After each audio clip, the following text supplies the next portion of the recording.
You think silence is something you control until both of you stop talking at the same time. Then you realize you weren't controlling anything. You were just taking turns holding your breath. There's this thing that happens when someone cuts contact and you decide not to chase them. You feel something close to relief for about 48 hours, maybe less. Then the second guessing starts. You check your phone more than you did when you were actually talking to them.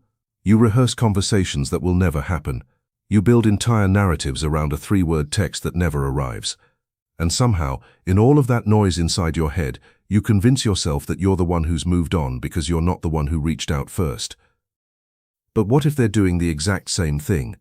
What if the silence you're holding isn't a strategy at all, but two people sitting in separate rooms, both waiting for the other to blink? I've been thinking about this a lot lately, maybe more than I should. There's a specific kind of tension that builds when no one is making a move. The tension is quieter than conflict, more like pressure building behind a closed door. It's the slow realization that the thing you thought you were preserving by staying silent might be dissolving in that same silence. Dissolving isn't quite the right word, though. Being tested is more accurate.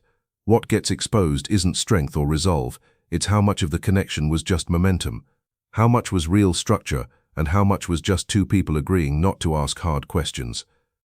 If you found yourself in that place where the silence has gone on longer than you expected, and you're starting to wonder what it even means anymore, you might want to stick around for this. I'm not going to tell you what to do. I'm going to walk through what actually changes when both people stay quiet, and why most of what you think is happening probably isn't. What people notice first is always the surface. The absence of a message where messages used to be. The profile still there, still visible, but untouched. No likes, no comments, no accidental views that register somewhere in a notification feed. Two people who once filled each other's days with noise have gone quiet at the same time, and from the outside it looks like nothing. Like a room where the furniture was removed and the walls were repainted, and someone sealed the door shut. Neat, resolved, done. Except it isn't any of those things, and most people who've been in it know that immediately. There's a particular texture to mutual silence that's different from being ignored. When only one person goes quiet, the other is still transmitting, still posting, still active, still leaving traces that the silent one can find if they look. There's an asymmetry to it, almost like one person is speaking into an empty room. But when both go silent simultaneously, something else happens. The room empties from both sides. No transmission, no reception, no evidence that either person is monitoring the other. Just the gap where something used to be. Someone who works a regular office job, the kind where you sit near the same people 5 days a week, described something once that I think gets at this precisely. After a long relationship ended, they kept checking their ex's profile. Not obsessively, just habitually, the way you glance at a clock, not because you need to know the time, but because it's there. Then one day they noticed their ex had gone quiet too. No new posts, no stories, no engagement on anything public. And what struck them wasn't relief, wasn't satisfaction. It was a strange hollow recognition, like watching someone leave through the same door you were already standing outside of. Both outside now, neither going back in. That hollowness is worth sitting with for a moment because it's usually misread. Most people interpret mutual silence as a standoff. A contest of wills, who breaks first, who blinks, who reaches out and thereby loses something. And there's, look, I won't pretend that dynamic doesn't exist, because it does. Some silences are absolutely strategic. People stay quiet because they've calculated that contact would cost them leverage, that appearing indifferent is a form of pressure. That's real. People do that. Maybe you've done it. Maybe I've done it without fully admitting it to myself at the time. But that reading only captures the top layer. It treats silence as a move in a game, which means it's still fundamentally about the other person. The silence becomes a performance for an audience of one, the person you're not talking to.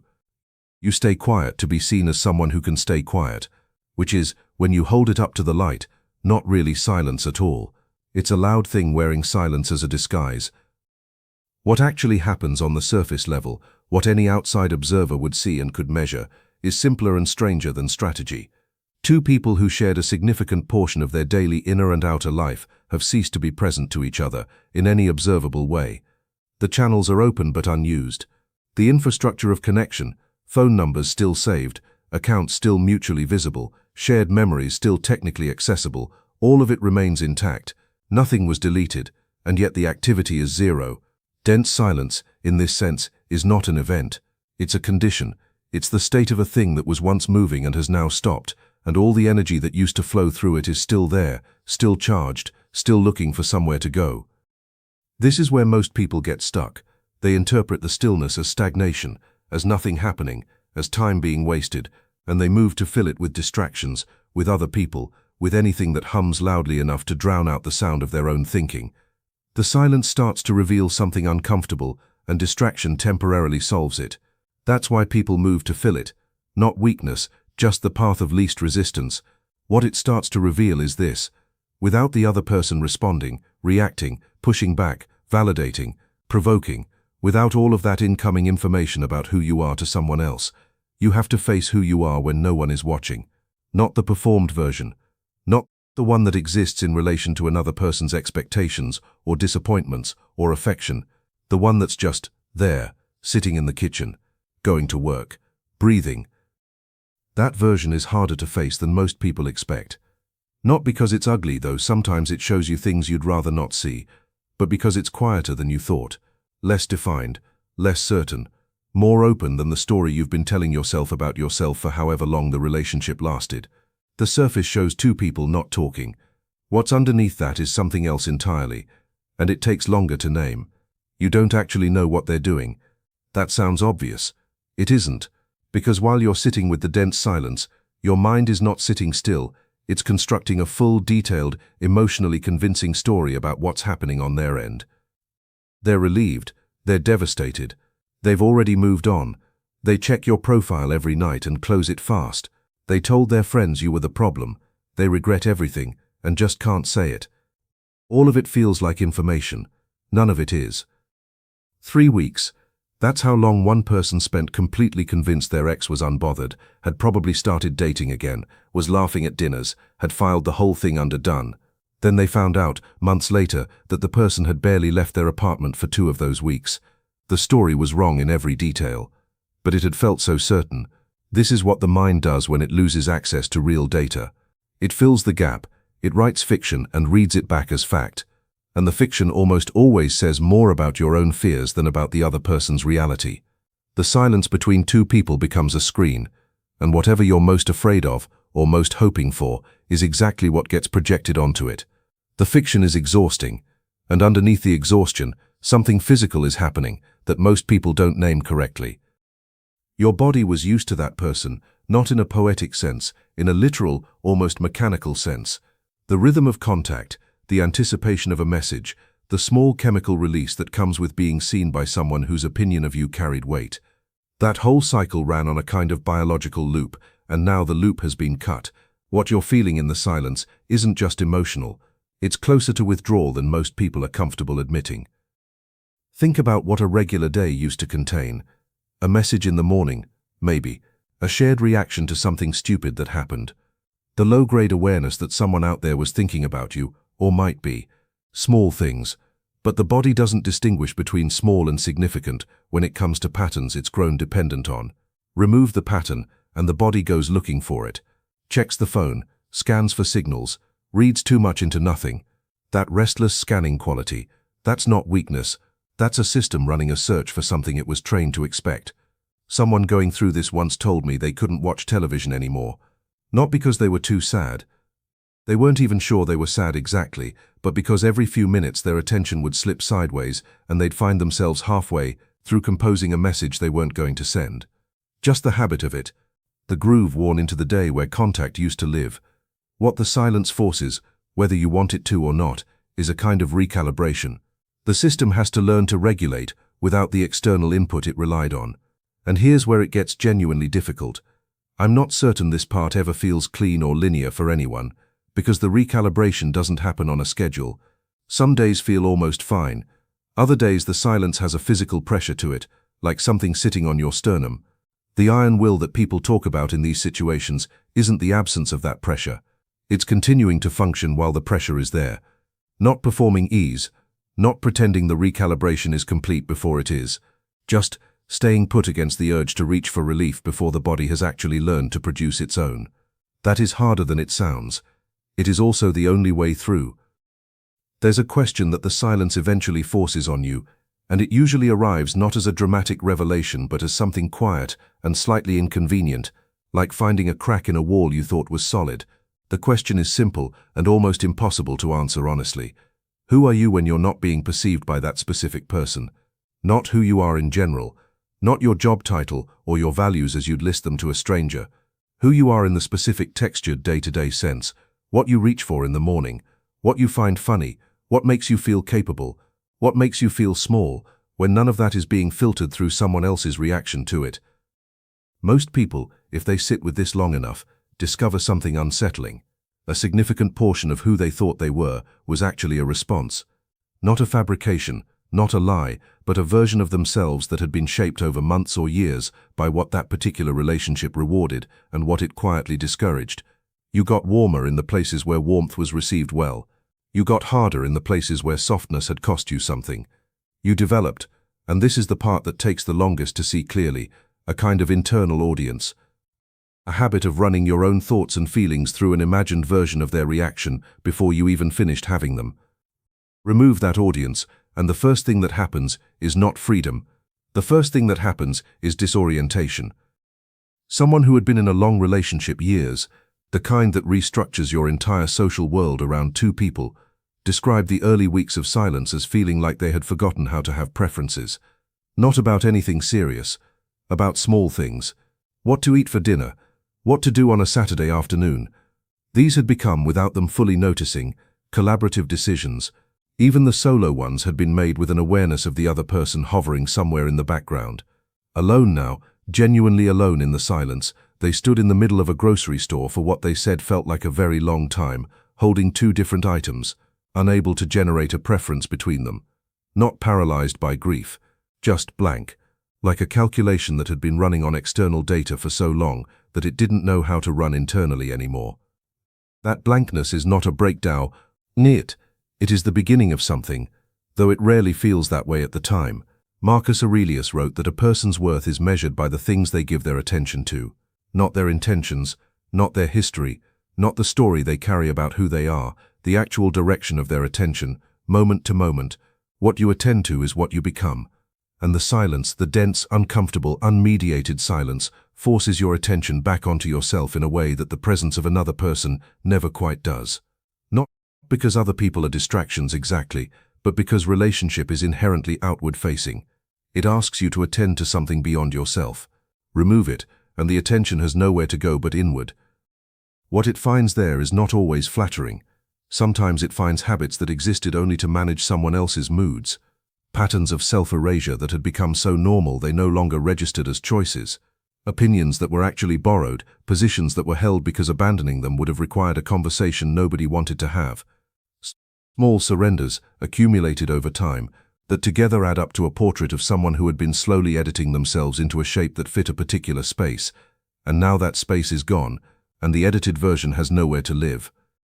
This is the heavy truth that most conversations about no contact avoid, because the focus is almost always on the other person. Will they come back? What are they thinking? How do you behave in a way that creates the best possible outcome with them? And all of that, I understand why people think that way. I've thought that way, but all of that keeps you positioned as a character in someone else's story. The silence when both people are in it removes the story entirely, and without the story, you're just a person. Raw, unnarrated, not particularly interesting to anyone in that moment, including yourself.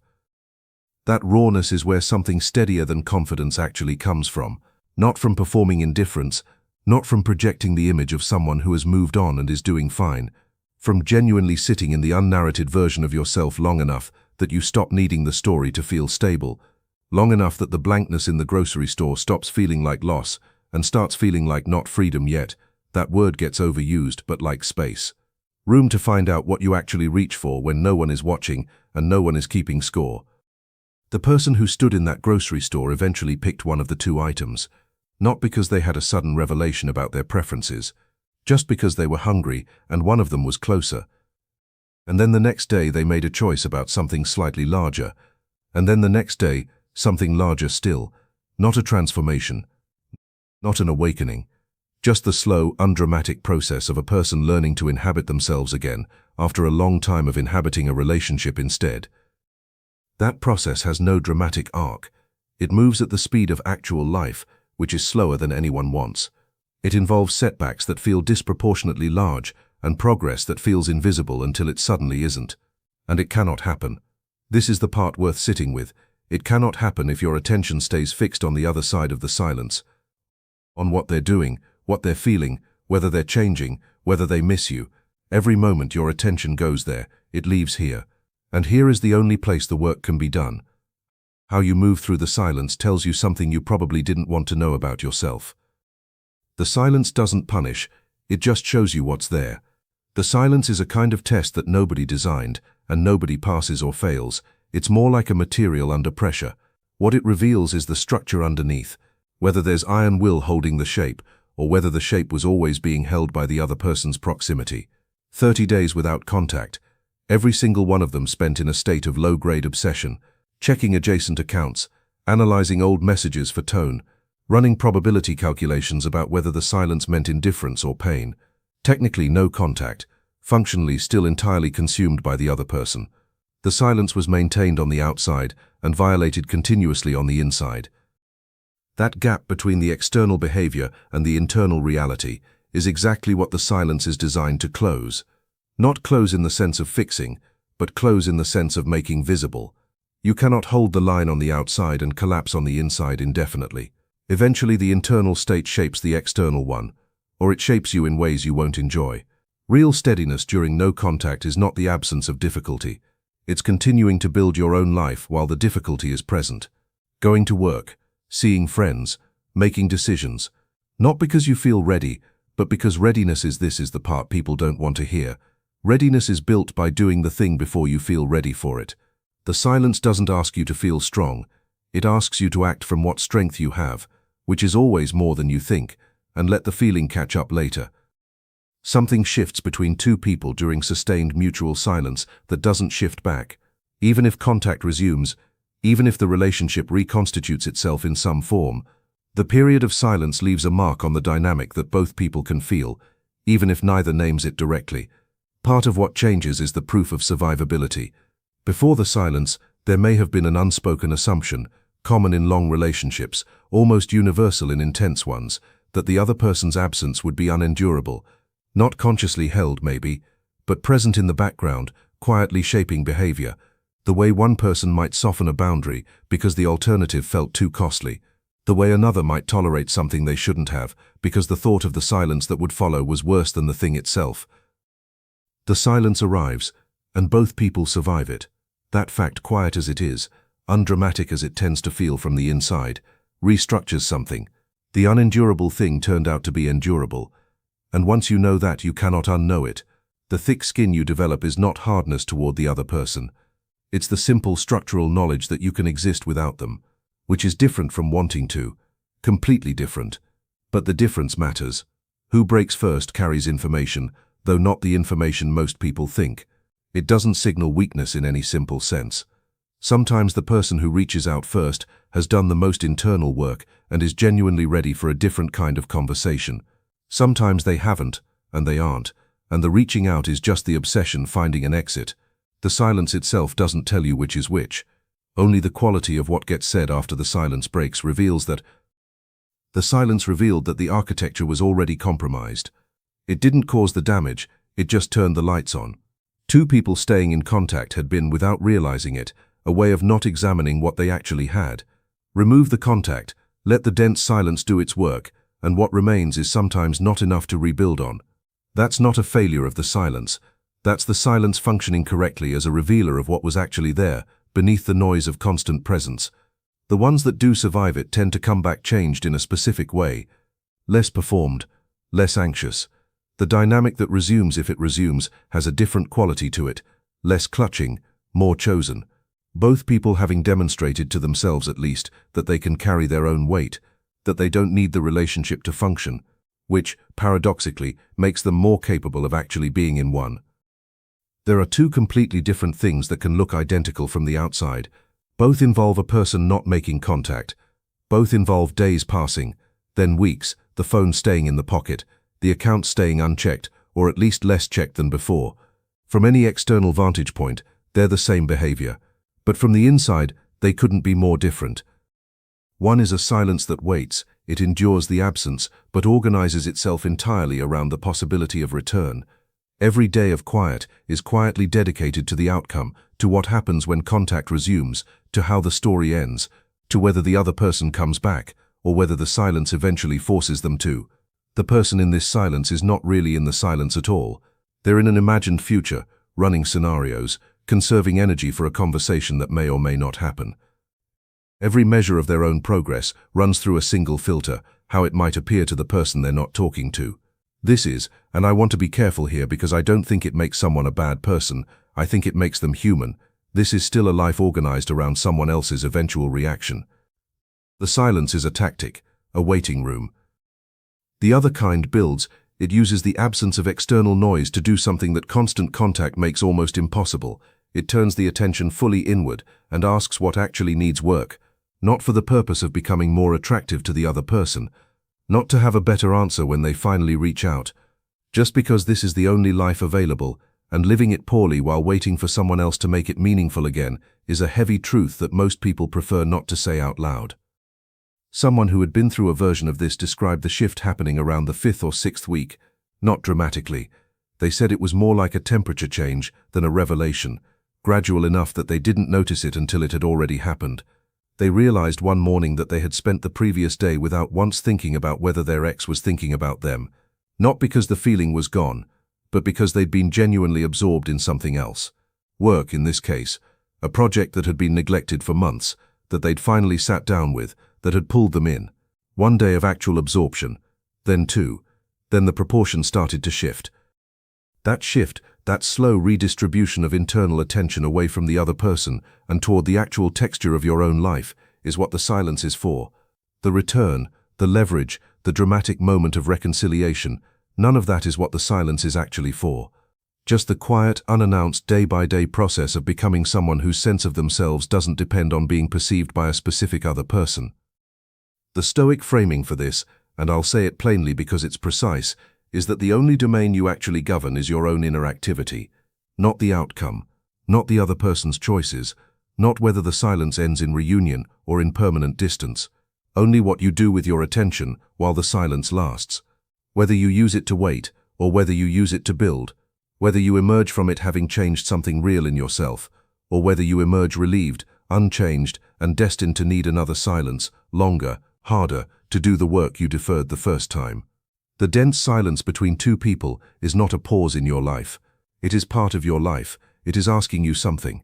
The question isn't whether they'll come back. The question is who you are when you stop making that the question. A year from now, maybe less, maybe more. It doesn't move on anyone's schedule. Your life will look different in ways that are hard to describe in advance because they're not dramatic. There won't be a moment you can point to. No clean before and after. Just a gradual accumulation of small decisions made from a slightly more solid place. A boundary held that you would have softened 6 months earlier. A morning that felt genuinely okay, not performed okay, not okay because you're distracting yourself okay, but actually okay in a way that caught you off guard. Like you looked up and realized you hadn't checked your phone in 2 hours and the world hadn't ended. The person you were inside the relationship, and I mean this without judgment, I really do, because we all do this without noticing, that person had been shaped by the relationship. Quietly, gradually, the way a tree grows around a fence post. The shape feels natural because you grew into it over years, sometimes over months, sometimes faster than you'd think possible. If the relationship was intense enough, the silence removes the fence.